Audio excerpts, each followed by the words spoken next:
السلام عليكم، مرحبا بكم في القناة سميرة في المطبخ. كيف ما ديما جيت نشارك معكم هاد الغديوات ديال اليوم اللي صوبنا قبلوا علينا. ما تنساوش تابعونا وديروا لايك والاشتراك والتعليقات ديالكم الزوينين، والناس الجداد يديروا الجرس باش يوصلهم الجديد. شكرا لكم على المتابعة ديالكم، شكرا لكم على الاشتراكات ديالكم، شكرا شكرا شكرا لاي واحد كيدخل عندي القناة كيشجعني كيتابعني. كنشكرو بزاف بزاف بزاف بزاف من اعمق قلبي.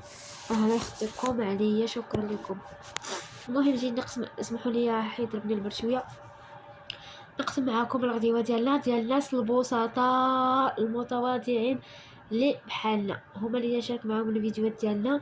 داكشي بسيط ولاد الشعب اللي بحالنا، جيت نشارك معاكم يوميات ديالنا والغديوه ديالنا ديال هذا النهار. كيف ما شفتوا جبنا هنا الحوت، يعني جبنا سردين وهذيك ميرنا وداك الرقيق ما عرفت سميت باباه، كتنسى ليا سميتو.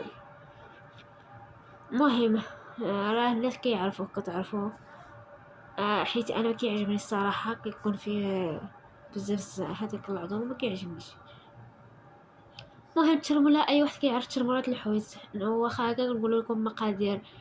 درنا الملحه، البزار، تحميره، الحامض، شي شوي كيك ديال الكونجبير، كاين اللي كيدير الكونجبير كاين اللي ما كيديروش، والربيع طبيعه الحال، والثومه، وشويه ديال الزيت، شويه شويه في التخليطه، ولا خلطوها بالماء. حنا كنخلطوها بالماء، اغلبيه كنخلطوها بالماء وصافي. كيف ما شفتوها هو شربناه.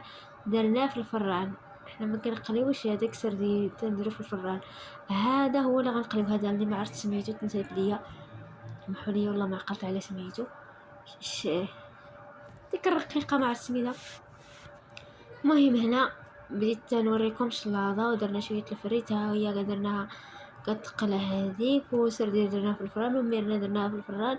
وهنا جيت نشارك معكم العديسه اللي كتجي زوينه وسهله، وما كاين شي حد ما كيحماق على العدس. العدس راه الحديد كما تيقولوا، الحديد الحديد. ايوا هنا درنا العطريه، درنا الثومه. هذاك العدس رقدناه في الماء قبل ما نديرو، رقدناه في الماء تقريبا شي 20 دقيقه ولا نص ساعه. الا عندك الوقت رقديه نص ساعه، ما عندكش الوقت رقديه شي 20 دقيقه ولا 15 دقيقه.